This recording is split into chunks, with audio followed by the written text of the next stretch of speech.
ঠিকই বলেছো বাবা, ওই গঙ্গা নিজের মাথাটা এগুলোকে নিয়ে খারাপ করুক, আমরা সকালে ঘুম থেকে উঠে এই বাক্সটাকে কোথাও একটা ফেলে দিয়ে আসবো। এখনো আমার খুব ঘুম পাচ্ছে বাবা। ঘুমানোর হলে ঘুমো, ট্রাঙ্কটা সাইডে রেখে ঘুমিয়ে পড়ো। আরে বাবা তুমি এটাকে রাখো, আমি কিন্তু খুব টায়ার্ড হয়ে গেছি বাবা। গুড নাইট বাবা। এই, এই, এই রে,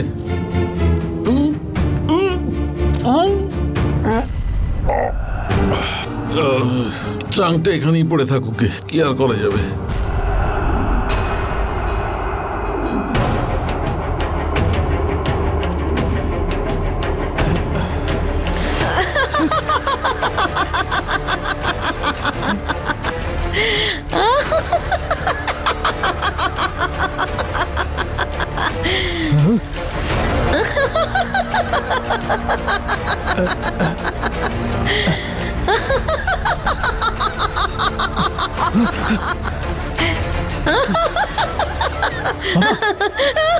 বাবা ওঠো বাবা, বাক্স থেকে একটা আওয়াজ আসছে বাবা।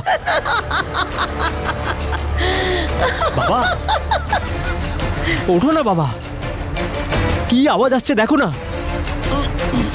শব্দ বের হচ্ছে। হ্যাঁ ট্রাঙ্কে তো ছবি আছে, শব্দ বেরোবে বাবা, কেন? আরে আমি কি মিথ্যে কথা বলছি? দেখো তুমি কান দিয়ে ভালো করে শোনো।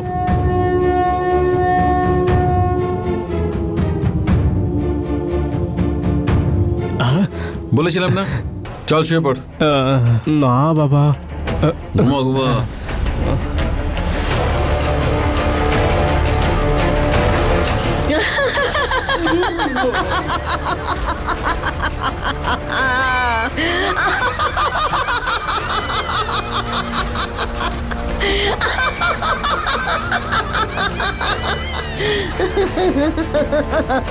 তোরা মুক্তি পাবি না।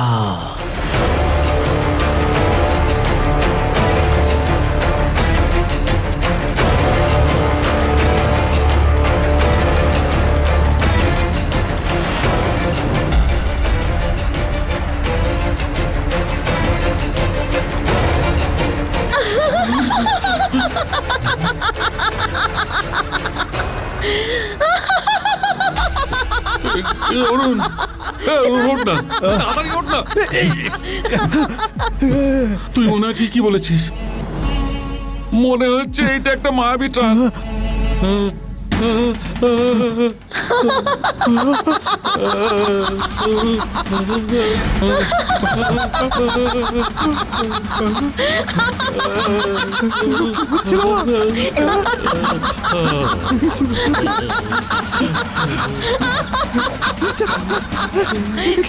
এইসব কি হচ্ছে?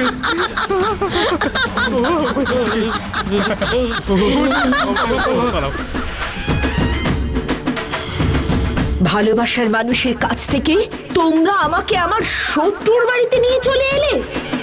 একেবারেই ভালো করনি। এবার শুরু হবে খেলা। অনেক পাপ করার পরেও রাজশেখর খুব শান্তিতে ঘুরে বেড়াচ্ছে। এবার ওর মাথায় বাজ পড়বে। দাদা, দাদা, মামা দাদা, দরজাটা খুলুন। বাইরে এসো দাদা, তাড়াতাড়ি খুলুন দাদা, দরজাটা। তাড়াতাড়ি বাইরে এসো। আরে খুলুন না দাদা, দরজাটা। খোলো। কেন, কি হয়েছে?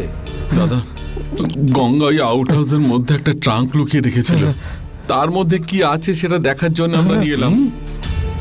সেটা থেকে আওয়াজ বেরোচ্ছে দাদা, আমাদের খুব ভয় করছে, কি করব বুঝতে পারছি না। নেশার ঘরে কথা বলছিস নাকি? আরে না না, কোনো নেশা করিনি দাদা। দাদা তুমি নিজে গিয়ে একবার দেখে আসবে, চলো ট্রাঙ্কটা, চলো, আমাদের একটু সাহস বাড়বে। চলো দাদা প্লিজ। চল দেখি কি হয়েছে।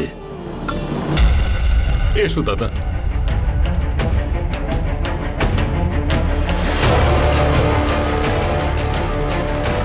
ওই যে ট্রাঙ্কটা।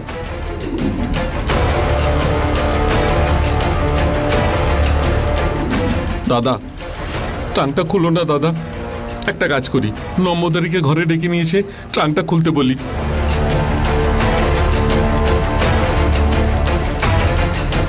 দাঁড়া। দাদা, দাদা,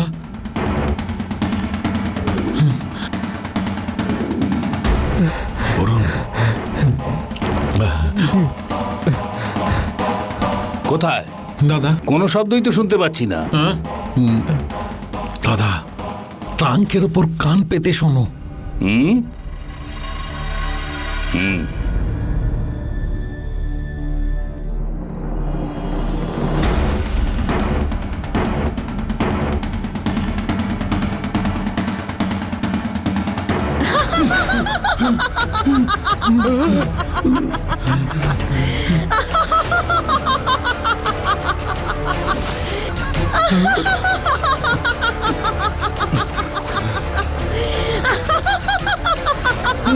দাদা, খুলো না দাদা, একদম ট্রাঙ্কটা খুলো না। তোরা এখানে দাঁড়াস না, চলে যা। দাদা, তোমাকে একা ফেলে রেখে কি করে যাই বলো তো? আমি বলছি তো, যা এখান থেকে। বাবা চলো আমরা যাই।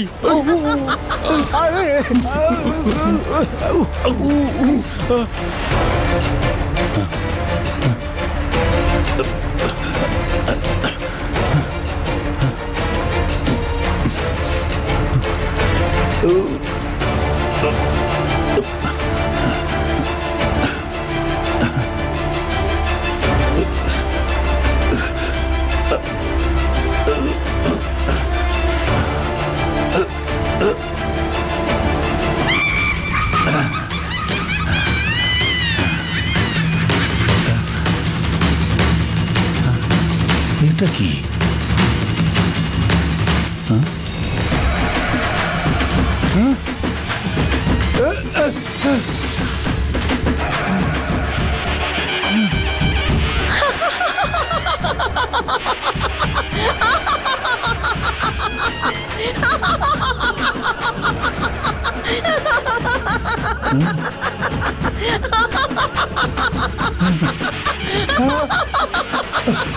কি আমাকে মনে পড়ছে? কি ভেবেছিলিস তুই? হ্যাঁ, আমি তোকে খুঁজে পাবো না? দেখ, আমি ঠিক খুঁজে খুঁজে তোর বাড়ি চলে এসেছি। নন্দিনীকে নিয়ে। নন্দিনী আর তোর মধ্যে কি সমস্যা হয়েছে বল? ওই সাপের বাড়ির সাথে তোর কি সম্পর্ক রয়েছে সেটা তোর ছেলে তোকে প্রশ্ন করায়, তার কোনো রকম উত্তর না দিয়ে তুই ওর কথা ঘুরিয়ে দিলি, তাই না? আসল সময় এবার এসে গেছে। নিজের ছেলের কাছে তুই তোর যে বাপের কথা বলতে পারছিস না, সেটা এবার সবার জানার সময় হয়ে গেছে। কি করেছিস তুই? কেন নন্দিনী তোর উপর বদলা নিতে চায়?